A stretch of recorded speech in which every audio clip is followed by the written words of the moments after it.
Budget Kerala trip plan करायची आहे, तर चला मी तुम्हाला सांगतो की तुम्ही बजेट केरळ ट्रिप कशी प्लॅन करू शकता. सप्टेंबर 2024मध्ये एल्लेप्पी आणि कोची ही एक आठवडाभर लांब ट्रिप आम्ही केली फक्त 9,000 रुपयामध्ये. आणि या ट्रिपचा पूर्ण प्लॅन आणि तुम्ही देखील ही ट्रिप कशी प्लॅन करू शकता याची पूर्ण इन्फॉर्मेशन तुम्हाला या व्हिडिओमध्ये मिळेल. त्याच्यामुळे हा व्हिडिओ शेवटपर्यंत बघा. केरळ हे तसे मोठे राज्य असून पूर्ण केरळ फिरायला बरेच दिवस आणि पैसे खर्च होऊ शकतात. यासाठी बजेट केरळ ट्रिप प्लॅन करताना आम्ही केरळ हे ज्यासाठी मुख्यत्वे ओळखले जाते ते म्हणजे बॅकवॉटर्स ते फिरायचे ठरवले आणि यासाठी आम्ही निवड केली एल्लेप्पी आणि कोची यांची. या व्हिडिओमध्ये मी तुम्हाला 2 टाईपचे प्लॅन सांगणार आहे. प्लॅन 1 असेल, जर तुम्हाला हा प्रवास स्लीपर क्लासने करायचा असेल तर त्यासाठी तुमच्याकडे कोणत्या ट्रेनचे ऑप्शन अवेलेबल आहेत. अशा कोणत्या ट्रेन आहेत ज्या तुम्ही मुंबई ते एल्लेप्पी किंवा कोची ते मुंबई या ट्रेन प्रवासासाठी बुक करू शकता. त्या ट्रेनचे सगळ्यांचे नंबर हे मी या व्हिडिओमध्ये तुम्हाला सांगणार आहे. प्लॅन 2 असेल, जर तुम्हाला एसीचा कम्फर्ट पाहिजे असेल पण ॲट द सेम टाईम एसीपेक्षा कमी पैशांमध्ये ट्रॅव्हल करायचं असेल तर त्यासाठी एक ट्रेन आहे ज्याच्याने आम्ही देखील ट्रॅव्हल केलेलं होतं. तर त्या ट्रेनसोबत तुमचा प्लॅन कसा ठरू शकतो ही पूर्ण इन्फॉर्मेशन तुम्हाला या व्हिडिओमध्ये मिळेल.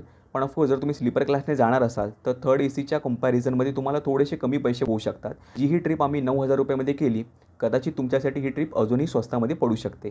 तर आपण सुरुवात करूया पहिल्यांदा स्लीपर क्लासच्या ट्रॅव्हलने. मुंबईपासून ते केरळला जाण्यासाठी हा मार्ग मुख्यत्वे कोकण रेल्वेचा आहे. यासाठी जाणाऱ्या विविध ट्रेन्स आहेत ज्याच्याने तुम्ही दादर किंवा ठाण्यामध्ये जाऊ शकता. जर तुम्हाला वसई किंवा पनवेल हे स्टेशन जवळ असतील तर तुमच्याकडे अजून देखील ऑप्शन ओपन अप होतात, कारण खूप साऱ्या ट्रेन या गुजरात किंवा उत्तर भारतातून दक्षिण भारतामध्ये जाणाऱ्या असतात आणि त्या ट्रेन्स या ठाणे किंवा दादरला थांबत नाही. त्या फक्त वसई तिकडनं पनवेल मार्गे कोकणामध्ये निघून जातात. स्क्रीनवरती मी तुम्हाला जी इन्फॉर्मेशन दाखवते याच्यावरनं तुम्हाला समजू शकतं की वसई किंवा पनवेलवरनं एल्लेप्पीला जाण्यासाठी तुमच्याकडे कोणकोणत्या ट्रेन्स अवेलेबल आहेत. ट्रेनच्या नंबरच्या इन्फॉर्मेशनसहित तुम्ही तुमची ट्रेन ट्रॅव्हल बुक करू शकता. प्लॅन हा या टाईपचा असेल, जे पण तुमचं जवळचं स्टेशन आहे ठाणे, दादर, वसई किंवा पनवेल या स्टेशनवरनं तुम्ही निघाल. दिवस 2ला तुम्ही सकाळी 9 ते संध्याकाळी 3 जी पण ट्रेन तुम्ही पकडा हिशोबाने तुमचं टायमिंग असेल जेव्हा तुम्ही एल्लेप्पीला पोहोचाल. आता त्या दिवशी तुम्ही ॲक्च्युली किती वाजता पोहोचणार याच्यावरती पण तुमचा सगळा प्लॅन डिपेंड असेल, कारण या सगळ्या लाँग रूटच्या ट्रेन असल्याने खूपदा डिले देखील असतो ट्रेनमध्ये. आमची ट्रेन जवळपास 2 तास उशिरा होती. त्याच्यामुळे ट्रेन तुमची एल्लेप्पीला किती वाजता पोहोचते ह्याच्यावरती तुम्ही त्या दिवशी एल्लेप्पीमध्ये काही फिरू शकता की नाही हे ठरेल. जर तुमच्याकडे थोडासा वेळ असेल तर तुम्ही एल्लेप्पीमधील जवळ एखादं प्लेस असेल, एखादं मंदिर आहे किंवा चर्च आहे, जवळपासच्या मार्केटमध्ये तुम्ही फेरफटका मारू शकता. लोकल क्युझिन तुम्ही ट्रॅव्हल करू शकता. जर तुम्ही लवकर पोहोचणार असाल एल्लेप्पीमध्ये, एक ट्रेन आहे जी 9 वाजता तुम्हाला तिथे सोडते, तर तुमच्याकडे ऑप्शन असेल की तुम्ही एल्लेप्पी बीच किंवा एल्लेप्पी लाईट हाऊस किंवा जर तुम्हाला थोडंसं लांब जायचं असेल तर अंबापुशाचं श्रीकृष्ण मंदिर या ठिकाणी तुम्ही पाहू शकता.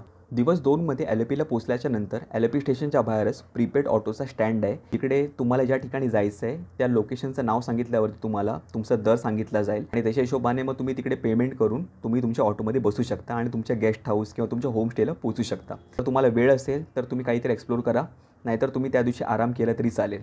यासोबत तुमचा दिवस 2ची रात्र ही तुमची एल्लेप्पीमध्ये जाईल.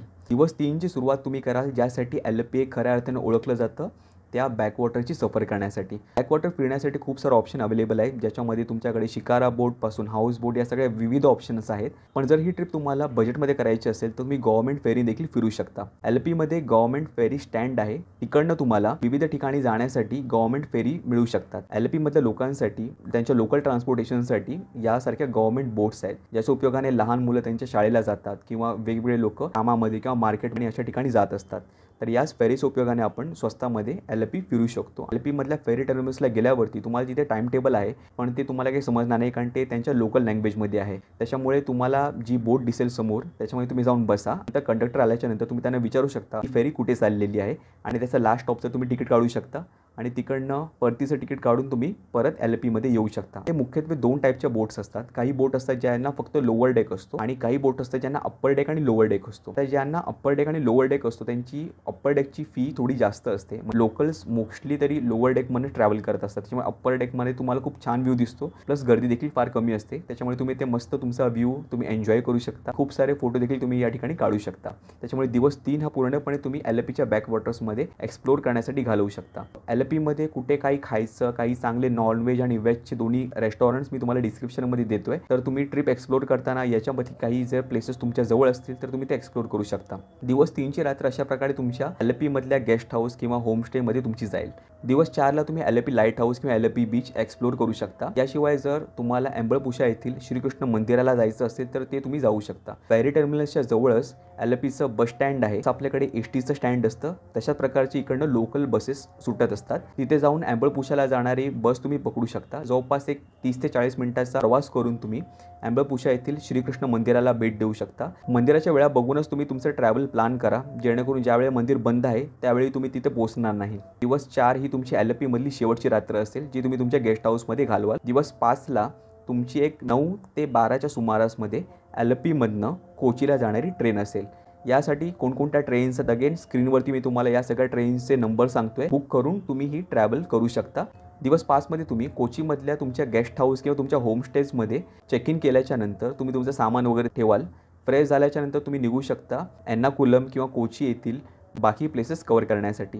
येथे एक जवळ एर्नाकुलम शिव टेम्पल देखील आहे किंवा अनेक छोटी मोठी अजून मंदिरे देखील आहेत. बरीन ड्राईव्ह म्हणून देखील आहे एक जागा, जिकडे तुम्ही एक्सप्लोर करू शकता. लोकल मार्केटमध्ये जर तुम्हाला फिरायचं असेल, केरलामधील साड्या किंवा तिकडचे मसाले हे देखील खूप फेमस आहेत किंवा केरलामधल्या चिप्स देखील खूप फेमस आहेत. जर तुम्हाला काही शॉपिंग वगैरे करायची असेल तर त्यासाठी हाच एक दिवस तुमच्यासाठी अतिशय योग्य ठरू शकतो. की बाकीचा दिवस पूर्ण एक्सप्लोर करा. लुलू मॉल किंवा यासारख्या ठिकाणी जर तुम्हाला जायचं असेल तर तुम्ही ते या दिवशी फिरू शकता. दिवस 5ची सांगता होईल आणि तुमच्या कोची येथील हॉटेल किंवा तुमच्या होमस्टेजमध्ये. दिवस 6ला तुम्ही कोचीमधल्या तुमच्या हॉटेलमधनं तयार होऊन निघाल फोर्ट कोचीला एक्सप्लोर करायला. या वेळेला तुम्ही मरीन ड्राईव्ह येथील वॉटर मेट्रो या स्टेशनवरती जाऊ शकता आणि तिकडनं तिकीट काढून तुम्ही फोर्ट कोचीला पोहोचू शकता. फोर्ट कोचीमध्ये वेगवेगळे प्लेसेस आहेत, जसं ज्युइश टाऊन आहे, सिनेगॉग आहे तिथे, किंवा त्याच्यानंतर मटेंचेरी पॅलेस आहे. यासारख्या सगळ्या गोष्टी तुम्ही तिथे पाहू शकता. कोची किंवा एर्नाकुलम येथे तुम्हाला लँग्वेज बॅरियर असेल तर तुम्ही उबेरचा उपयोग करून ट्रॅव्हल तुमचं अधिकपणे सुकर करू शकता. फोर्ट कोचीमध्ये खूप सारे कॅफेज देखील आहे, जसं आहे कॅफे लोफर किंवा काशी आर्ट कॅफे. सारखे कॅफेमध्ये तुम्ही कॅफे हॉपिंग देखील करू शकता आणि मस्तपैकी खूप एस्थेटिक इंस्टाग्रामेबल फोटो तुम्ही या ठिकाणी काढू शकता. महत्त्वाची गोष्ट म्हणजे एर्नाकुलममध्ये ज्यावेळी तुम्ही असाल, एक लक्षात ठेवा की कोची किंवा एर्नाकुलममध्ये 2 स्टेशन आहेत. एक आहे एर्नाकुलम नॉर्थ आणि एक आहे एर्नाकुलम जंक्शन किंवा एर्नाकुलम साऊथ. ज्याही ठिकाणावरनं तुमची दुसऱ्या दिवसाची ट्रेन असेल त्याच्याजवळ जर तुम्ही तुमचं हॉटेल बघितलं तर ते तुम्हाला ट्रॅव्हलिंगसाठी देखील फार सुकर ठरू शकतं. ट्रॅव्हल हा एर्नाकुलम जंक्शन या स्टेशनवरनं असेल तर तुम्ही एर्नाकुलम जंक्शनच्या जवळपास हॉटेलचे ऑप्शन बघू शकता. या दोन्ही ठिकाणी असलेले बजेट हॉटेलची लिस्ट मी तुम्हाला डिस्क्रिप्शनमध्ये देतोय. त्याच्या उपयोगाने तुम्ही हे हॉटेल्स बुक करू शकता. कोचीमध्ये देखील कुठल्या ठिकाणी जायचं, फोर्ट कोचीमध्ये कुठले पॉप्युलर कॅफेज आहेत, कुठले रेस्टॉरंट आहे जिकडे व्हेज आणि नॉनव्हेज फूड चांगलं मिळतं, कुठले चांगले रेस्टॉरंट्स आहेत जिथे तुम्ही व्हेज आणि नॉनव्हेज क्युझिन ट्रॅव्हल करू शकता. जर तुम्हाला लोकल ऑथेंटिक एक्सपिरियन्स घ्यायचा असेल तर त्यासाठीची कोणती ठिकाणं आहे ज्यांना तुम्ही व्हिजिट केलं पाहिजे, सगळी इन्फॉर्मेशन तुम्हाला मी डिस्क्रिप्शनमध्ये देतोय.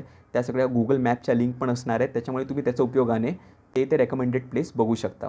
त्याच्यासोबतच तुमचा दिवस 6 हा तुमचा कोचीमधला शेवटचा डे असेल, ज्याच्यामध्ये तुम्ही नाईटला तुमच्या हॉटेलमध्ये स्टे कराल आणि त्याच्यानंतर दिवस 7मध्ये तुम्ही चेकआउट करू शकता तुमच्या हॉटेलमधनं. आणि जे काही तुमचं जवळचं स्टेशन आहे जिकडनं तुमची ट्रेन असेल त्याच्या उपयोगाने तुम्ही परत मुंबईला येऊ शकता. तर हा पूर्ण ट्रॅव्हल होता. जर तुम्हाला स्लीपर क्लासने ट्रॅव्हल करायचं असेल तर हा पूर्ण प्लॅन आहे. आता आपण वळूया आपल्या दुसऱ्या प्लॅनकडे, जो आहे ACच्या कम्फर्टसोबतचा ट्रॅव्हल, बट ACपेक्षा कमी दरामध्ये. मुंबई ते कोची ही ट्रेन तिकीट जवळपास 1700 ते 1800 रुपयामध्ये असते. त्याच्यामध्ये तुम्ही वन वे जवळपास 500 रुपयापेक्षा जास्त वाचवू शकता जर तुम्ही गरीब रथने ट्रॅव्हल केलं.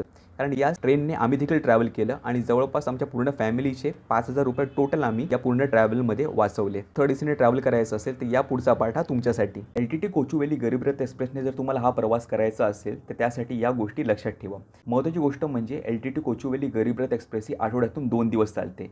एक आहे मंडे आणि एक आहे फ्रायडे. हा असेल आपला दिवस 1, इधर मंडे किंवा फ्रायडे, ज्यावेळी तुम्ही तुमच्या ट्रिपची सुरुवात कराल. दुसऱ्या दिवशी तुम्ही 3च्या सुमारास कोचीला पोहोचू शकता.